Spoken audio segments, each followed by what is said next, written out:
देख रहे हैं आप और मैं हूं आपके साथ मुस्कान। स्वागत है आप सभी का एनपी न्यूज के हिंदी बुलेटिन में।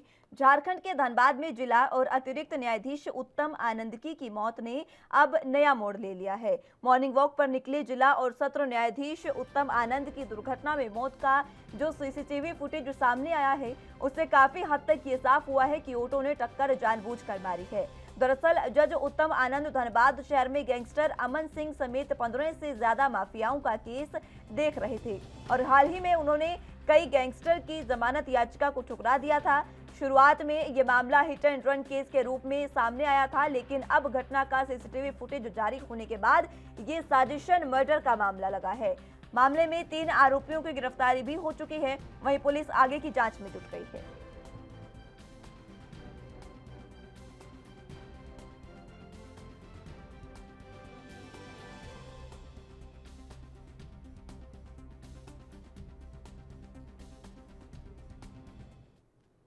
वहीं जम्मू कश्मीर में अमरनाथ गुफा के पास बादल फटा है। बादल फटने से गुफा के आसपास नुकसान की आशंका है। अभी तक किसी के हताहत होने की हालांकि कोई भी जानकारी नहीं मिली है।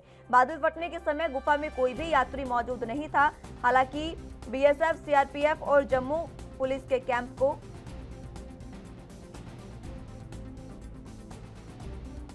तो इस बीच आपको सीधे ले चलते हैं। विरोध प्रदर्शन कांग्रेस का जो लगातार संसद के बाहर चल रहा है उसकी सीधी तस्वीरें आपको दिखा रहे हैं, जहां पर पुलिस और कांग्रेस कार्यकर्ताओं में मुठभेड़ भी होती नजर आ रही है।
जल्दी आ। अरे भैया एक सेकंड यार, अरे यार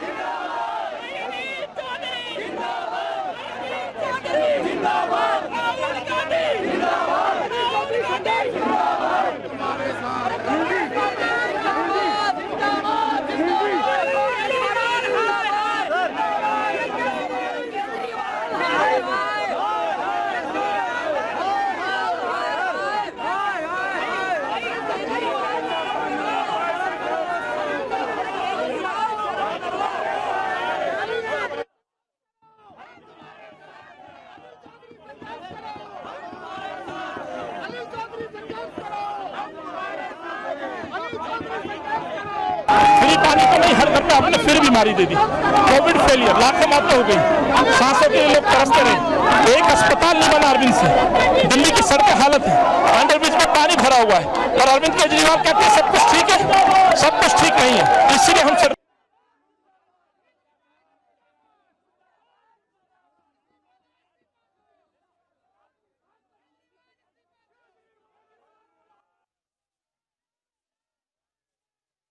केजरीवाल साहब एक शब्द नहीं बोलते, विपक्ष के नेता राहुल जी पर जासूसी की जाती है। केजरीवाल की चुप्पी क्यों पर आज हम महंगाई पर यहाँ पहुंचे और एक केजरीवाल से तमाम देख रहे थे सदन के बाहर कांग्रेस जो है वो अब बीजेपी और केजरीवाल के खिलाफ विरोध प्रदर्शन कर रही है। उनका साफ तौर पर कहना है कि जिस तरीके से पेगासस मुद्दा था उसको लेकर सदन में चर्चा नहीं करने दी जा रही है और इसी को लेकर जो कोविड मिसमैनेजमेंट है उस पर चर्चा नहीं की जा रही है और इन्हीं तमाम मुद्दों को लेकर अब कांग्रेस ने सदन के बाहर विरोध प्रदर्शन किया है और इस दौरान हिंसक झड़प दिल्ली पुलिस के साथ भी उनकी हुई। तो अब खबरों में रुक करते हैं। केरल सरकार की ओर से जानकारी दी गई है कि राज्य में शनिवार और रविवार को सख्ती रखी जाएगी। इसके अलावा जो छूट दी गई है वो सिर्फ सोमवार से शुक्रवार तक लागू रहेगी। वीकेंड पर राज्य में संपूर्ण लॉकडाउन रहेगा। हालांकि इस दौरान किताबों की प्रिंटिंग से जुड़े लोग कामकाज कर सकेंगे। केरल में ये फैसला तब लिया गया है जब पिछले कुछ दिनों में तेजी से कोरोना के केस बढ़ने लगे हैं। अभी हाल ही में ईद पर राज्य सरकार ने नियमों में ढील दी थी, जिसके बाद अचानक ही नए केस तेजी से बढ़े। केंद्रीय स्वास्थ्य मंत्रालय के मुताबिक देश में जो नए कोरोना के केस सामने आए हैं उनमें से 5% केरल से ही आ रहे हैं और अब केंद्र सरकार की ओर से 6 सदस्यों की एक टीम राज्य में भेजी जा रही है जो राज्य के हालातों का जायजा लेगी और इसी के साथ राज्य सरकार के साथ मिलकर काम करेगी।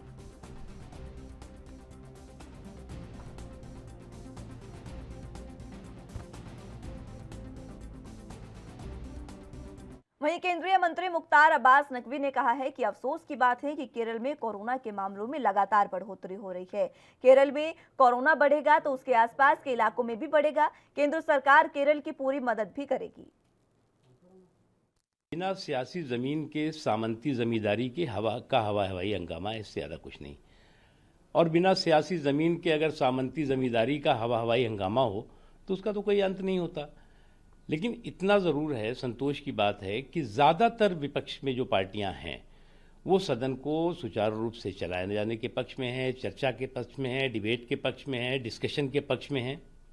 और हम लोग सभी लोग जो विपक्ष के पार्टियां हैं, विपक्ष के नेता हैं, फ्लोर लीडर्स हैं, उनके साथ हम संपर्क में भी हैं, संवाद भी हो रहा है और मुझे पूरा यकीन है, पूरा विश्वास है कि जल्द ही सदन की कार्रवाई सुचारू रूप से चलना शुरू हो जाएगी।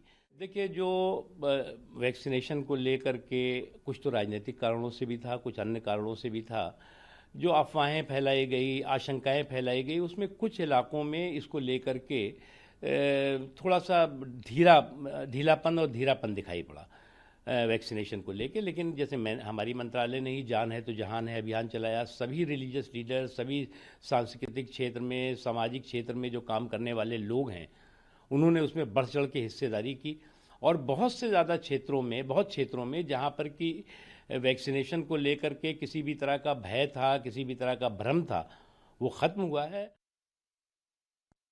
यहाँ वक्त एक छोटे से ब्रेक का है, फौरन हाजिर होंगे।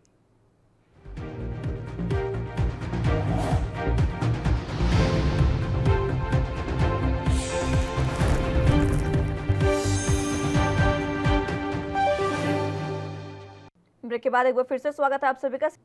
तो अब कांग्रेस नेता मल्लिकार्जुन खड़गे ने पेगासस मुद्दे को लेकर कहा है कि हम चाहते हैं कि इस मुद्दे पर चर्चा हो और उसमें प्रधानमंत्री और गृह मंत्री भी मौजूद रहें। अगर चर्चा हमें करने देते हैं सदन में तो ही सदन चलेगा और अगर चर्चा नहीं करने देते हैं तो सदन रुक जाएगा। चलाने की कोशिश कर रहे हैं।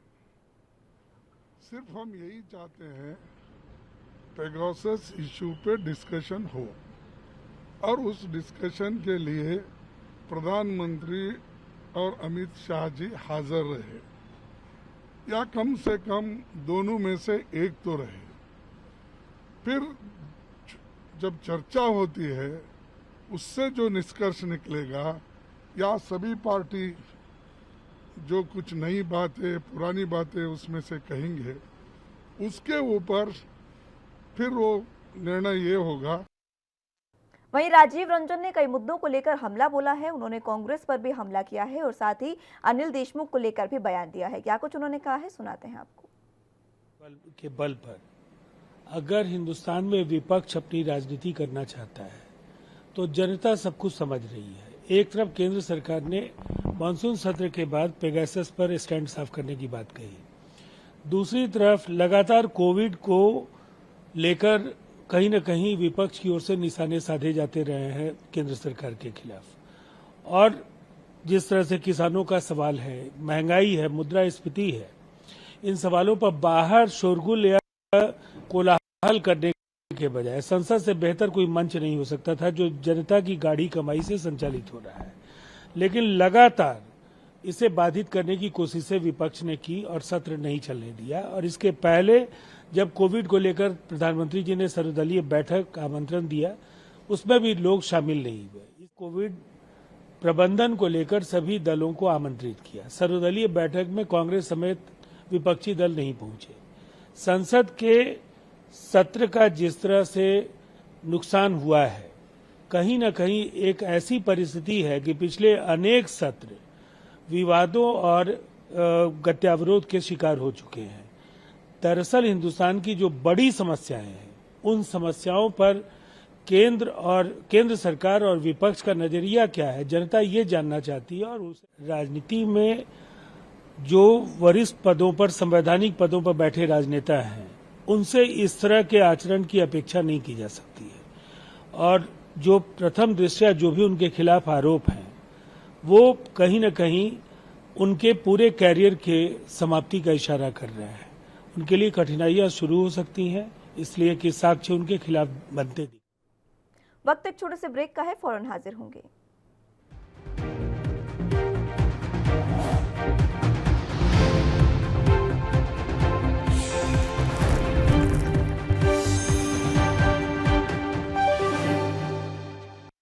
तो अब रुख खबरों की ओर कर लेते हैं। यूपी के ललितपुर में पुलिस अधीक्षक प्रमोद कुमार के निर्देशन में अपर पुलिस अधीक्षक गिरिजेश सिंह और क्षेत्राधिकारी पाली के निकट पर्यवेक्षक में जनपद में अपराध और अपराधियों पर अंकुश लगाने के लिए विशेष अभियान चला रहे हैं। अभियान के क्रम में थाना नाराहट पुलिस और थाना मदनपुर पुलिस के संयुक्त प्रयासों से थाना मदनपुर से वांछित और 20,000 रुपए का इनामी अभियुक्त गिरफ्तार कर लिया गया है।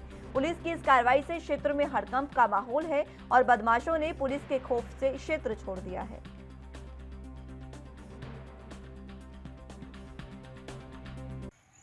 श्रीमान पुलिस अधीक्षक महोदय के निर्देशन में, अपर पुलिस महोदय के निर्देशन में एसएचओ नाराहट श्री भानु प्रताप सिंह द्वारा एक टीम गठित की गई, मैं हमराही की, जिसमें दिनांक 27/7/21 को रात्रि लगभग 9:30 बजे मदनपुर का वांछित जो है, जो 9 मुकदमे वहाँ पर इसके खिलाफ लिखे गए हैं, हमारे थाने नाराहट में ये एचएस है और 20,000 रुपया इसके ऊपर इनाम है। इसको इन लोगों ने डोगरा खुर से दबिश दे करके गिरफ्तार किया। साथ ही साथ इसके पास से एक मोटरसाइकिल और 315 बोर का कट्टा, मई कारतूस, 2 कारतूस इसके पास से बरामद हुआ। अन्य विषयों पर इसके ऊपर जो है जांच की जा रही है, वैधानिक कार्रवाई सुनिश्चित धाराओं में की जाएगी। वहीं यूपी के रायबरेली में देर रात पुलिस और अपराधियों के बीच मुठभेड़ का मामला सामने आया। दरअसल डलमऊ कोतवाली क्षेत्र के कटघर में नामी अपराध की सूचना पर दबिश देने पहुंची पुलिस और बदमाशों के बीच मुठभेड़ हो गई, जहां मुठभेड़ में बदमाश के पैर में गोली लगने से वो घायल हो गया, जिसके बाद पुलिस ने घायल बदमाश को इलाज के लिए जिला अस्पताल में भर्ती कराया है।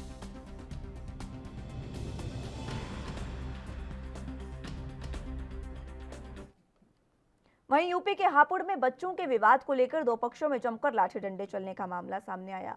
दरअसल पिलखुवा कोतवाली क्षेत्र के गांव हावुल में हुए विवाद में दोनों पक्षों में करीब आधा दर्जन लोग घायल हो गए हैं। वहीं ग्राम प्रधान ने घर में घुसकर मारपीट करने का भी मामला दर्ज कराया है। मामले की सूचना पर मौके पर पहुंची पुलिस ने घायलों को अस्पताल में भर्ती कराकर आगे की कार्रवाई शुरू कर दी है।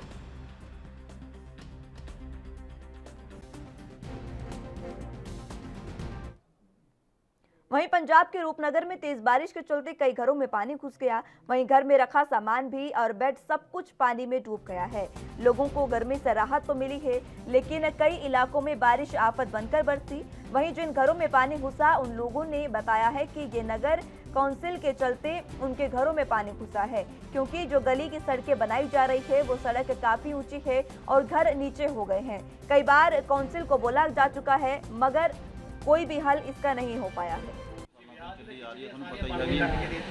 अकाली सरकार के टाइम की समस्या चली आ रही हैगी है। बाकी ये भी ਜਿਹੜੇ कुछ सीवरेज है, मैंने पता लग्या सीगा भी कुछ बैक वजे है घरों के भी पानी गया है। तो मैं अपनी पब्लिक नाल इस गल सहमत हाँ भी चलो बैक वजया है।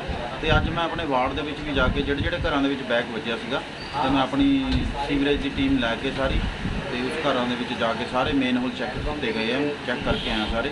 जो मेन होल बिल्कुल क्लीयर करा के सारे क्लीयर हो चुके हैं। मेन समस्या इतनी आती है भी जिथे अपना डंप है जी, सॉरी आह डिस्पोजल है, डिस्पोजल से पानी भरया है जी पूरा, वो जो ज्यों ज्यों खाली हो जाना है जी बैक वजन की समस्या त्यों त्यों हल हो जानी हैगी।